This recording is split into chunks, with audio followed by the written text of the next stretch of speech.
We are back. Okay. Crisis has been averted. We're back. Don't worry about it. If I see Matthew on the screen again, I'm going to be mad. All right, bet. This is BTS versus K-pop, a video essay. And this is Baby Gang. We haven't seen a Baby Gang video in a long time. No, there's no Jollibee around here. What's up? What's up? I'm going to talk about BTS again. It's time for a video essay. I live in Virginia. BTS. I couldn't find anything. So BTS are really big. They're really big. They're big beyond the imagined No, constraints that groups like theirs are meant to reach. They've shattered numerous records for South Korean artists, including easily breaking the record for highest selling South Korean album with a 7-track EP that came out less than a year ago called Map of the Soul Persona. According to The Hollywood Reporter, they account for almost $5 billion of the South Korean economy, rivaling the value of that of Samsung and Hyundai. Those are multinational, multi-billion-dollar corporations being rivaled by a 6-year-old music group from an indie entertainment company. And in response, the rest of the world is confused as They're fair. Actually, hold on. That's crazy. Big Hit is indie. Oh. That makes everything so much more better. Like, so much more better. I swear to you, it's like the Beatles have, like, Lazarus just risen from the dead. Like, people are Map of the really Soul, which has already had 3 Good night, million Winslet. pre-orders. We have some very big fans right outside the studio today. There's like millions of let's make them win. Or like a million retweets and everything.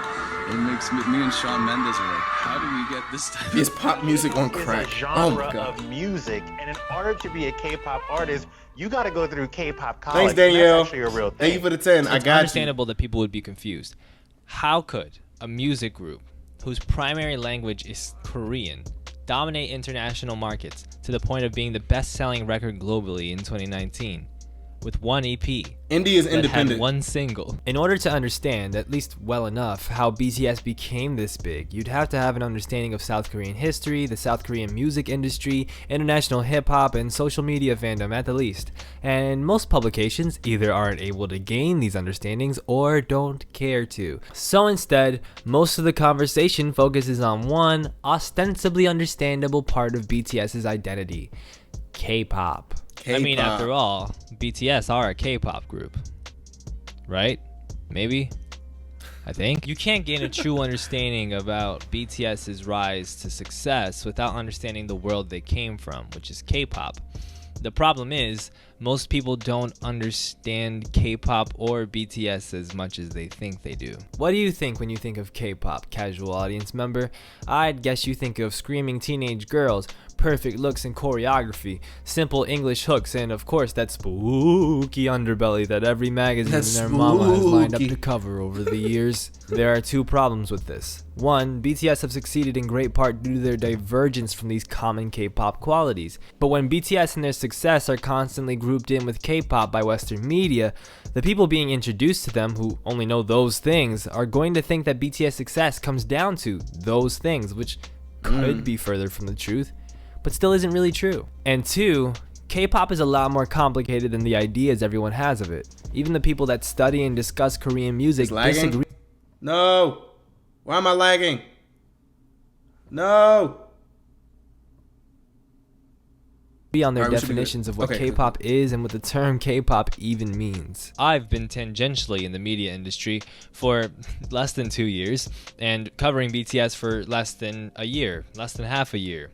And I'm here to tell you that the media industry is not covering BTS as well as they should in the West. I Exactly. started a Twitter account with the goal of explaining these topics in a form that blends journalism and social media. It's a Twitter account called TY But Disagree. Today we're launching the Thank first you, but episode of our disagree. TY But Disagree video series, hosted right here on Baby Gang, my YouTube channel, and Fake Media Company. If any of this is confusing, it doesn't Fake matter. Media Company? Here's what matters. Today we're going to talk about BTS in relation to K-pop. We're going to learn about what K-pop is, what BTS are, and whether or not BTS are even a K-pop group in the first place. And before you close this video and dismiss that question as absurd, I assure you, this stuff is way more nuanced than you think it is. Part 1.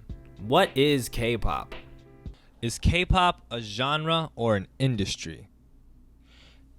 Yes. Or no.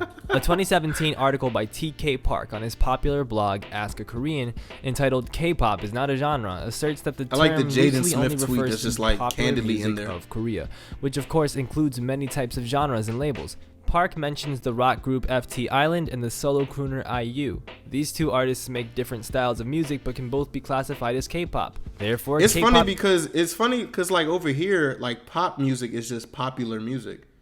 So wouldn't like K-pop be Korean popular music?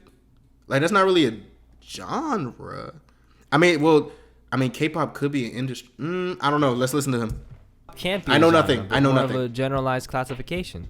Simple enough, right? Well, no.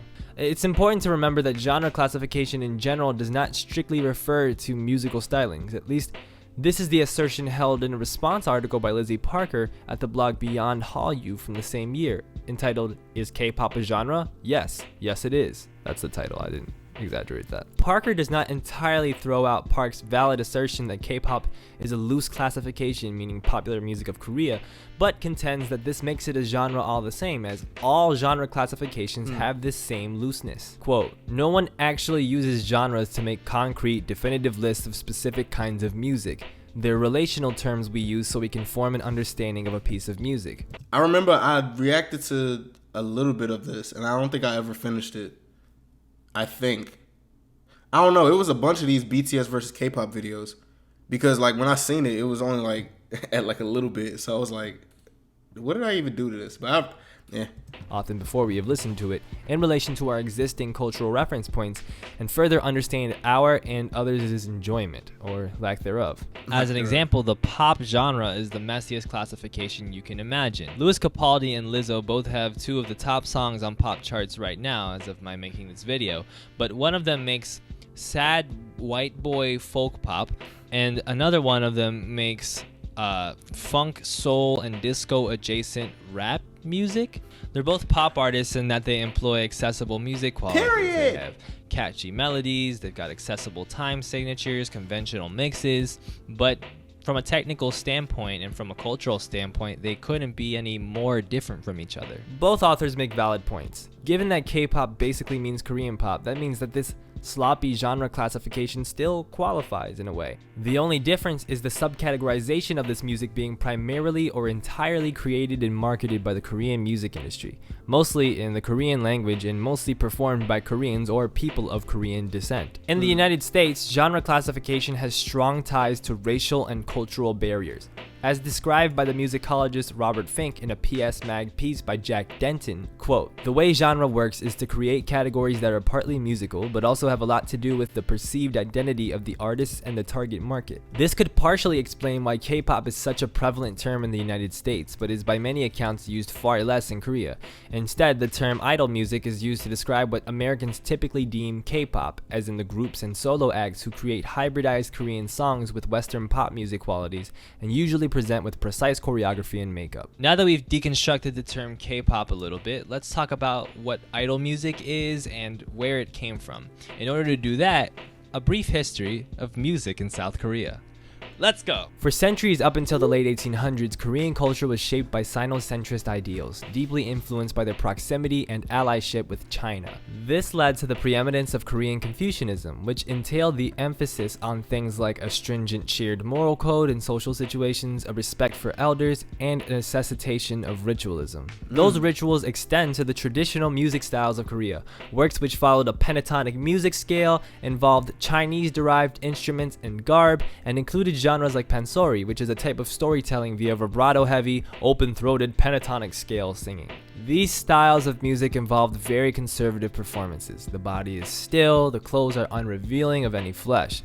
The lyrics were even oriented towards Confucian ideals of family and morality. Japanese rule over Korea led greatly to the introduction of Western styles of music, particularly classical styles and even balladic styles that translate more directly into modern pop music. Then after World War II, Japanese Japanese rule over Korea ended and Western artistic influences came from the United States more than anything, especially through the brief and turbulent period of American occupation. Things ebbed and flowed and changed over the decades. South Korean audiences became more and more appreciative of Western sounds, particularly as the television and the karaoke machine grew to become highly popular and as the economy improved. Hip-hop became a phenomenon in the West during the 80s, and its influence disseminated throughout the world. Soteji and Boys debuted in 1990 and completely abandoned pentatonic scale structure, making full use of diatonic hip-hop, rock, and pop sounds. They also incorporated dancing, which had been utilized successfully by artists like Sobang-cha before them. They weren't the first to do these things they did, but they were the most influential, particularly in how they synthesized these elements, how they reformed the conventional music TV formats and other music formats, how they built a really strong fan base of young people, and their overall explosive entry into the Korean music industry signaled a change in things to come. Soteji and Boys, by the way, were pretty badass. They wrote their own stuff and they played their own instruments, and despite their music not carrying the same leftist ideals necessarily that previous attempts at Western music had in South Korea, they were still unafraid to challenge status quo and older generations in a very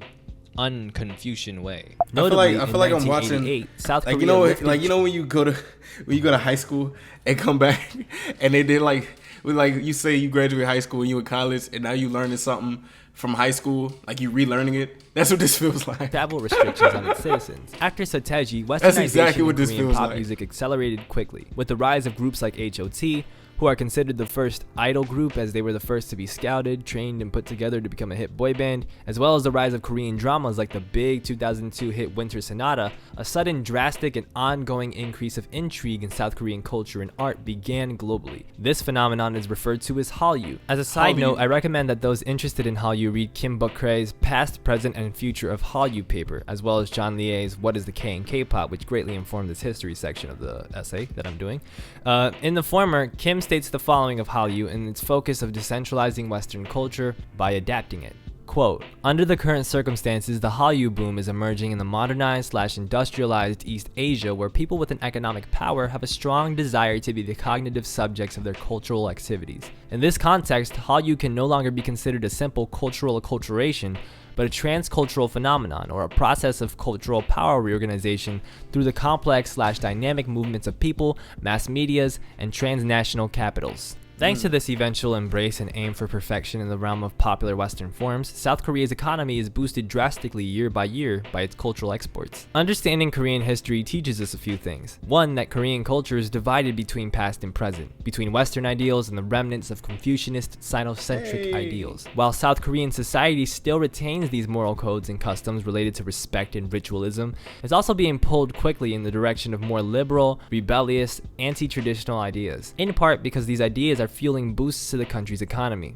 This conflict manifests in the music itself and the music industry, which is very dead set on upholding certain traditions and approaches while using art forms like hip-hop that are built on anti-establishment, anti-ritual values. This creates a tension within the music that is ironically, uniquely Korean, despite the fact that your average K-pop song bears little resemblance to anything that existed in Korea before the 20th century. Thusly, it teaches us that K-pop is more than just a genre or an industry. It is a cultural export and, somewhat antagonistically to the people who make money from K-pop, a progressive cultural movement, in a way. Additionally, K-pop is not just a genre or an industry specifically, but a format where music of various genres comes with a dance/visuals package.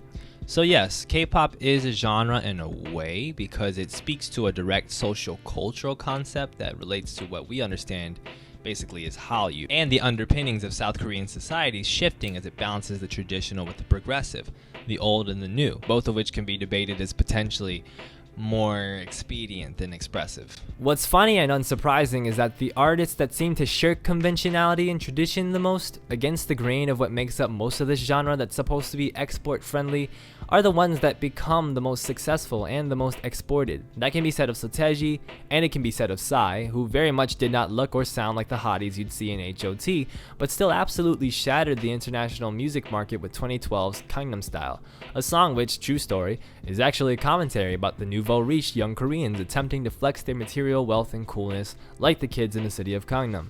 It's basically the dance craze EDM version of Beverly Hills by Weezer. So yeah, Soteji and his boys, don't forget the boys, they succeeded from shirking conventionality And then Psy succeeded from shirking conventionality. And, am I forgetting somebody? Part 2. Who are BTS and why are they so big? Let's go. Okay, so Taeji and Boys debut. They make Korean pop rap a thing. They become hugely influential, and then Lee Soo-man, president of SM Entertainment, realizes that black music is going to be key to constructing K-pop in the image of Taeji and others. So he scouts an attractive boy band that blends sex appeal with hip-hop and calls it HOT. HOT succeeds, and soon floods of boy groups and girl groups follow to varying degrees of success, often paired with behind-the-scenes controversies, fan wars, slave contracts, and everyone's favorite subject of Twitter arguments, cultural appropriation. Hip-hop becomes super popular in Korea as fans of the genre and culture devise new ways in which the Korean language can be bent into rap music without sounding awkward or overly imitative of Americans and the uncomfortable ideas Korean society had of black American culture. Yikes. To thank for this, you have OGs like Verbal Chint and Tiger JK of Drunken Tiger, but you also have Epic High to thank, led by Korean-Canadian rapper and Stanford graduate Tableau. Fuck you if you don't think he graduated from Stanford. Epic High became successful not only in hip-hop subcultural circles, but also in the mainstream eye. In the midst of this booming new K-pop music industry, and by K-pop I do mean idol music, as well as the rise of rap music in the mainstream, a successful idol music producer named Pang Si-hyuk starts his own record label in 2005 called Big Hit Entertainment. Yay. The label struggles with money, but stays afloat by working with different groups. In 2010, one of Big Hit's producers, P-Dog, and an underground rapper named Sleepy are drunk. Sleepy says to P-Dog, "Hey bro, do you want to see this teenage rapper I found an audition? He's pretty dope." And P-Dog says, "Bro, yes." So Sleepy finds these underground Korean rap videos of this one 16-year-old kid named Kim Namjoon. P-Dog is like, "Bro, he's dope." And Sleepy is like, "Bro, I told you." And then P-Dog decides to tell Pang about Kim Namjoon. And then Pang is like, "Holy cow, he's dope." And then P-Dog is like, "I told you." And then Pang is like, "Shut up, I'm your boss." And P-Dog is like, "Yes, I'm sorry, Mr. Pang." And then Pang is like, "Bring this kid in immediately to audition for my label." So Namjoon comes in, he does the audition, Pang is blown away, and he signs him on the spot. Now the problem is, Pang doesn't know what to do with this kid. He knows he's the real deal and is devoted to making him part of a bigger project to get him famous. So pretty much, he decides, I'm gonna put Namjoon in a rap group. So pretty much, this man really just stumbled upon this guy and just winged it. From what he's saying, he literally just winged this whole thing. That is so wild. Like Epic High. So they start holding auditions for rappers, and a bunch of them come and go. The second audition, which contained a video cattle call that has since become an infamous meme, brought in the group's second rapper, Ayo, Hitman Bang here, aka Suga. As time evolves, the idea morphs from being a rap group to being so a tall? rap-centric idol group, and Suga and Namjoon realize that they have to dance, which probably sucked for them. What you have to understand about Big Hit is that they were a small company, really small. They would never be able to compete on the level of big labels like SM and YG, who would cherry pick amazing talent, offer them the best potential rewards, and put them in a well-resourced, regimented training system. Big Hit had no trainee system in place when they brought in Namjoon and scraped by to create one. Dude, if you think about it, all this man really just winged this whole BTS. That Hitman Bang is a genius. Brought in more members. We need to respect that man a lot more. I'm pretty sure he gets a lot of respect, but we need to respect him a lot more. Hey. Adapted with what they had. There are many clips and pics online from this time period, which include the group's senior member, Jin, paying for the youngest member, Jungkook's food out of his pocket instead of from funding they had from Big Hit, which was quite low. When it was finally time for BTS to debut, their act was sharpened and had resolve. They were going to wear dark clothes and do lots of acrobatics and shouts on stage. They were going to critique Korean society based on their own Me and Namjoon the same influences height. from groups like Epic High, as encouraged by Pang and as part of Big Hit's mantra of music for healing. They were going to film themselves a lot, capturing their struggle to get better from the beginning. Their second ever reality show featured the group heading to Los Angeles to get drilled on hip-hop culture, which was to be a fulcrum of their ethos. So how did this group succeed so much more than any other big group before them? Generally, I'd say it's because they blended the subversive, progressive virality of acts like Taeji and Boys and Psy with the well-trained dynamism of big groups like Big Bang and EXO. But perhaps more importantly, BTS intentionally and inadvertently had an ethos. Being a fan of BTS meant sharing in that ethos. BTS and Big Hit pushed music for healing. Each of their records have messages, implicit and explicit, which encourage social change, respect, and self-healing. Their first ever series of albums, known as the School Series, tackled the commodification of dreams and the pressure from older generations, themes that would later surface in anti-establishment anthems like Bepse and Paradise. Or take the later Love Yourself album series as another example. The self-explanatory title bridges together a conceptualized album trilogy by the group which delved into themes of self-love and exploration of identity.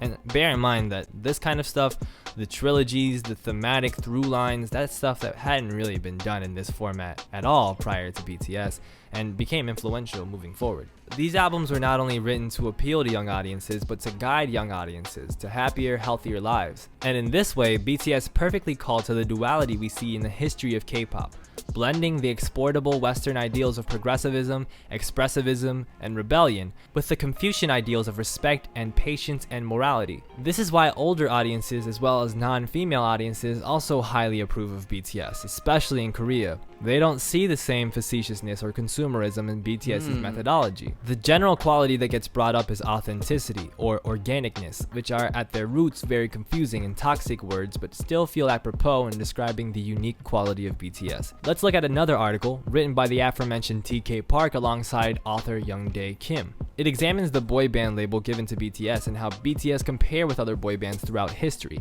saying this of their organic status. Quote, BTS's music comes across as organic because it is a natural output of the members' own minds. It is not a coincidence that BTS began their musical journey with hip-hop, the genre that perhaps has the highest bar for authenticity. Lead rapper Kim Namjoon writes his lyrics, so does Suga, who also produces, so does J-Hope, who also produces, and the rest of the group, all vocalists, all contribute to the creative process in their own ways as well. But BTS not only have a message and an independent spirit and a creative vitality, they also have a little engine that could story.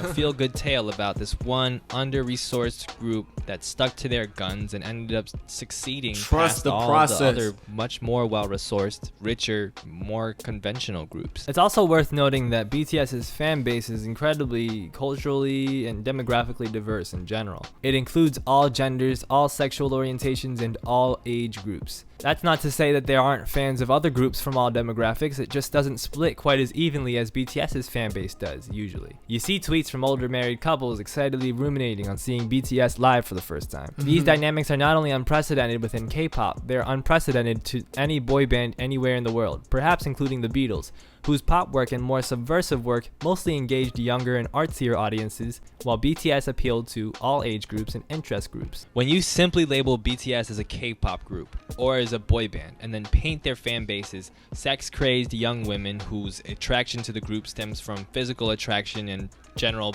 excitement and hysteria, you not only are sort of painting a bad image about young women in general and their tastes, but you're also missing a key component of why the group is successful. So if labeling BTS as a K-pop group isn't wholly accurate, is it accurate at all? Part 3. Conclusion. Are BTS a K-pop group? Yeah, they're a K-pop group.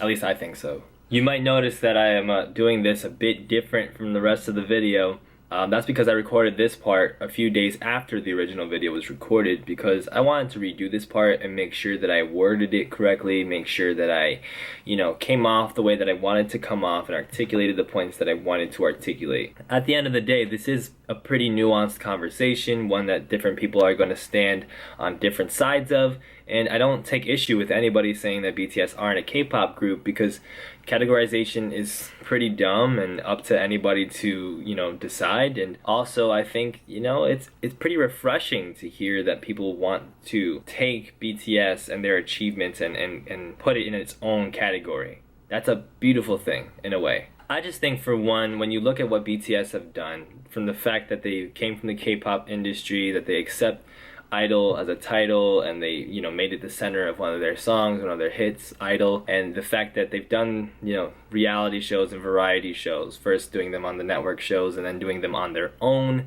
The fact that they have, you know, similar release strategies to K-pop groups and how much output they do. The way that they combine different styles of music. I mean, they have their own unique blend of it, but it's still a blend that pretty much resembles K-pop in a lot of ways. Yeah. The fact that they sing in Korean. The fact that they, you know, are in the same category when it comes to award shows and nominations as somebody like EXO or somebody like Blackpink. You know, they just swept all the Daesangs this past, you know, season. I think ultimately what BTS do is take the format and the ideas of K-pop and rearrange them and edit them and elevate them in many ways. They don't represent a different category altogether from K-pop to me. They represent a new horizon for it.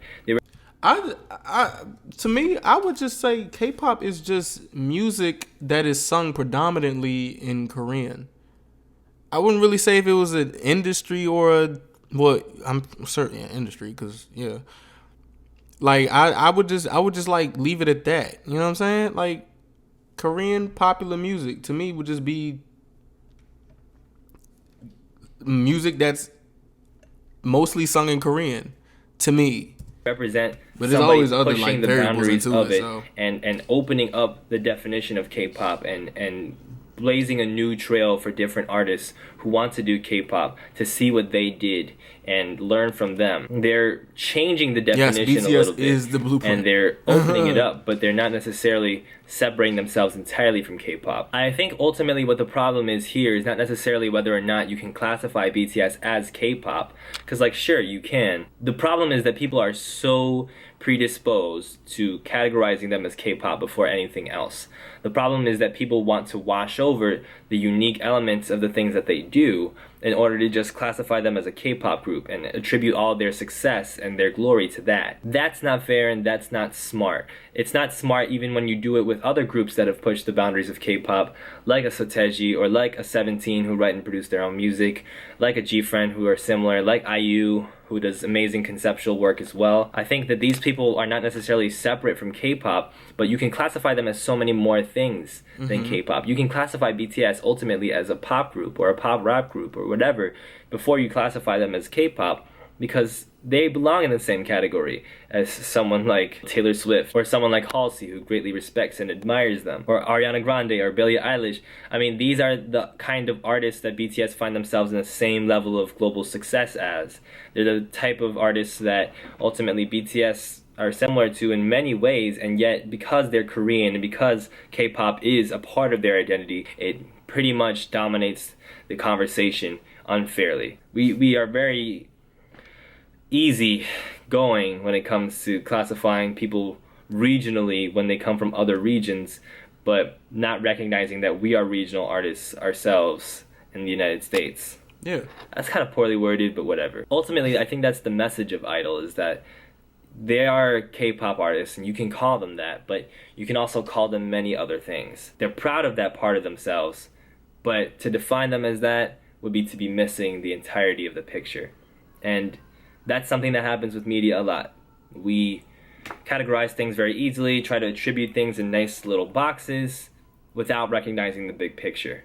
Especially for something as gigantic as BTS is in terms of a worldwide movement, that's a huge mistake. Once you acknowledge that the things people think about K-pop are not entirely true, you begin to see that the supposed separation between BTS and K-pop is not as drastic as one may think, while still being there to some degree. BTS mixed elements of hip-hop, a Black American genre, with indigenous Korean culture, like in their engendering of Han, a cultural emotional concept unique to the Korean people that involves a feeling of forlorn grief and resentment. Their music blends the Korean Confucian elements of traditional Korean society, while also nailing elements of exportation, of Western cultural ideas and progressivism that marked the rise of Hallyu. This does not mean that BTS's successes, as so many in global media seem to indicate, can be attributed to the rise of K-pop. The rise of BTS and the rise of K-pop are distant cousins. BTS's rise, while related to Hallyu and K-pop's growing popularity, is its own unique story. K-pop makes sense as a categorization for BTS in terms of one of the elements of who they are, but it does not make sense as a broad rush to paint over BTS's story the same way one can brush over Whitesnake's success as being attributed to hair metal. BTS do elude categorization in a way perhaps unmatched throughout pop music history, and for that they do live in their own category.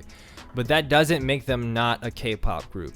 It doesn't mean that the K-pop category can't describe them just as the hip-hop category or the general pop category can at times. Additionally, while many Koreans will tell you that K-pop is not popular amongst adults in Korea and is not treated as a serious genre, that doesn't mean it isn't a serious genre. The rise of poptimism in American music criticism, while controversial for a number of reasons, does center around the reality that pop music is still a legitimate and investigatable form of music, even at its most saturated and commoditized. This is especially true of pop artists who explore the form through writing and producing, much like Taylor Swift, Kendrick Lamar. Damn is a pop album and it slaps, don't at me.